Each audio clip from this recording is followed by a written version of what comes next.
Part 3, Mount Emishan. A traditional Buddhist temple stands on the misty mountaintop. On our way to see a Buddhist temple, which is something I really wanted to see in China, but my sinuses are really, really hurting. And so, yeah, I don't feel so great, to be honest. I've done a few mountains and that, you know, it hurts your head. But he's hurting his head before we even started, so should we knock it on the head? Just that you're never going to get this opportunity again. That's what I'm disappointed Yeah, but if the memory of it is going in the head, what's the point? No, I want to do it. I want to have a go at it, but I don't know. Should we just start walking and just have a go? All right, let's just start walking. Start walking, there we go. If he manages to do it on his own 2 feet, he's going to feel a lot better than, you know, if he's sat in this. It's like going up there on a, you know, a chairlift, isn't it? They climb a long flight of stone steps up the side of the mountain. So what do you know about Buddhism? Dalai Lama bloke. He's sort of happy, stress-free fella, but he's not living a normal life, is he? If we all did what he did, how would anything get done?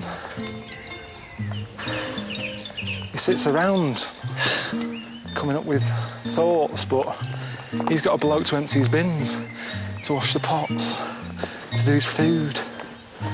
If we all did that, we'd still be living in mud huts. 2 men follow Carl and Warwick up the steps, carrying a chair fixed between 2 long poles.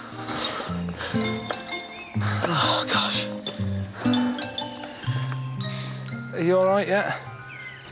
I'm tired. I'm slightly worried about getting in them. I don't know how how can they carry someone up these steps? That's what they do, though. It's a little chair, isn't it? They made for it.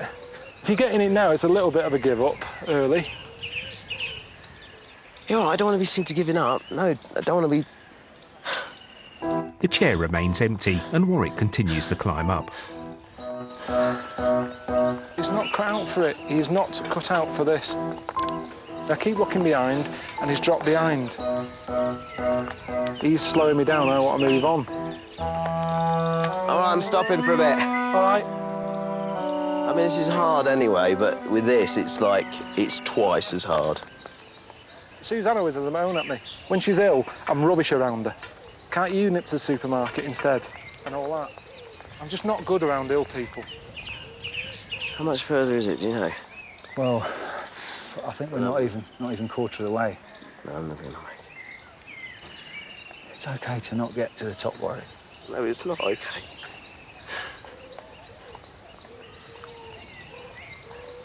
Just knock it on the head.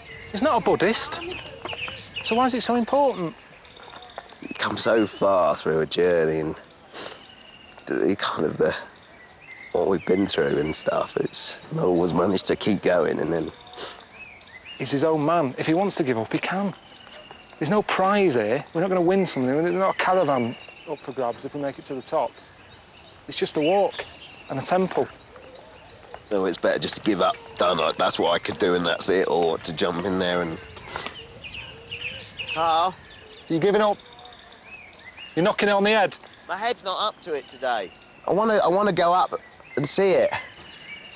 You knew your limits down there. I said, if you don't want to go, don't do it. And now we're halfway up. But I do want to go. That's the thing. They carry on up the endless steps. It's like dragging around a hen with a vac. You know that thing you walk and it gets caught under a chair and you've got to walk back and unblock it. That's what it's been like, with your big smiling face. I'm going to call it a day here.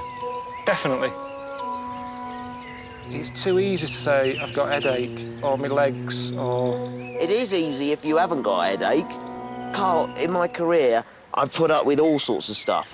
The stuff I endure in costumes and stuff, it's hard. But this makes a mockery. This makes a mockery of the whole Star Wars thing. Anyway, you're in the universe.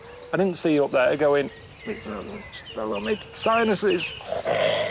Well, that's why he sounded like that. All his nose is blocked. Land. I need a fix. No, I can't. I don't think I'll get all the way. Sometimes, Carl, you see, I don't think you see what others see, you know? You were up there having a go at Warwick. Warwick's down below actually having a little tear on. I mean... You didn't cry, did you, on camera? Hang on, I didn't mean to. It's just... Oh, here we go. I hate that. I feel like doing it just to annoy him now. Exactly. That's exactly how I work. That's how I do it with Suzanne. You never wash up, do you? Don't. Then she does it. It's the same thing, being pushed. So what I want to say to you is, get off your arse and get walking. Let's keep going. We can do it. Oh, bloody hell. Oh, Jesus. Carl is carried in the chair. Poor fellas.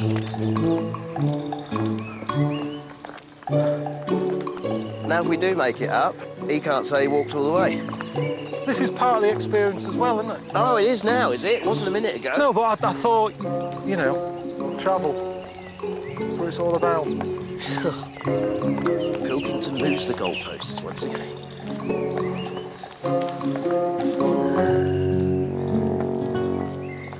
He is like having a little kid with me. Because of his height, and he likes toffees and he likes pizza, I feel like his dad.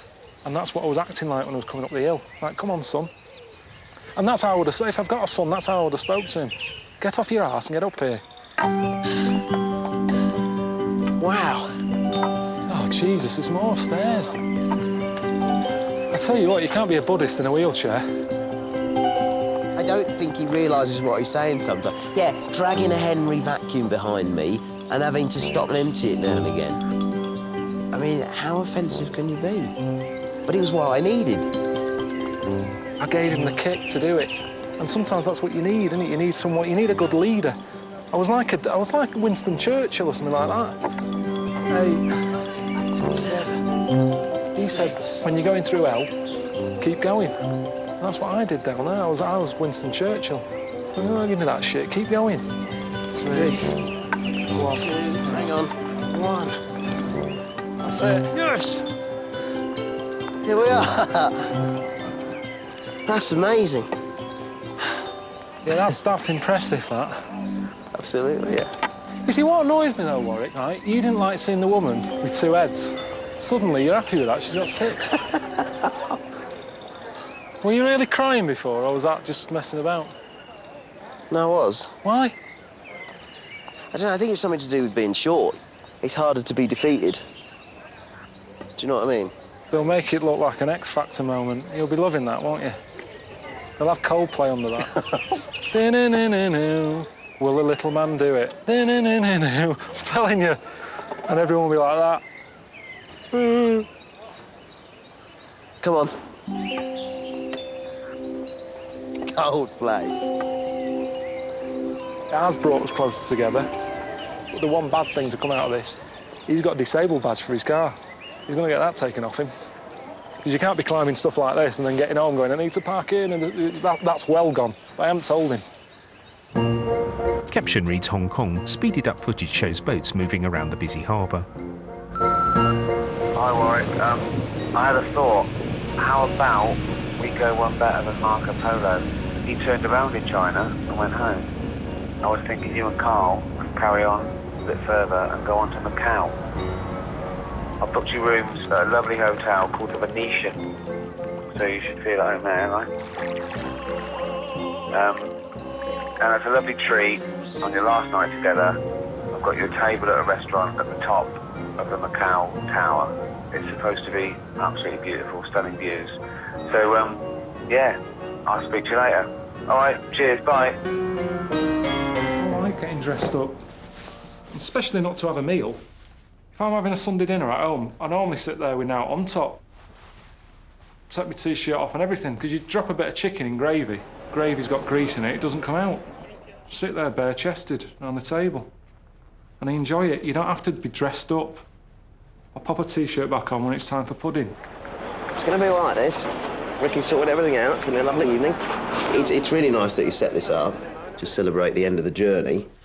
And then, in true Ricky style, he's thrown a bit of spanner in the works for me.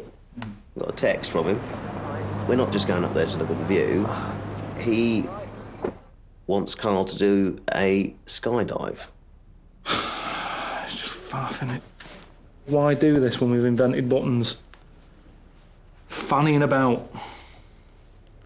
What Ricky's basically said about tonight is, don't let me down, You know, it's in your hands to get him to do this. I don't want the show to finish on a damp squib.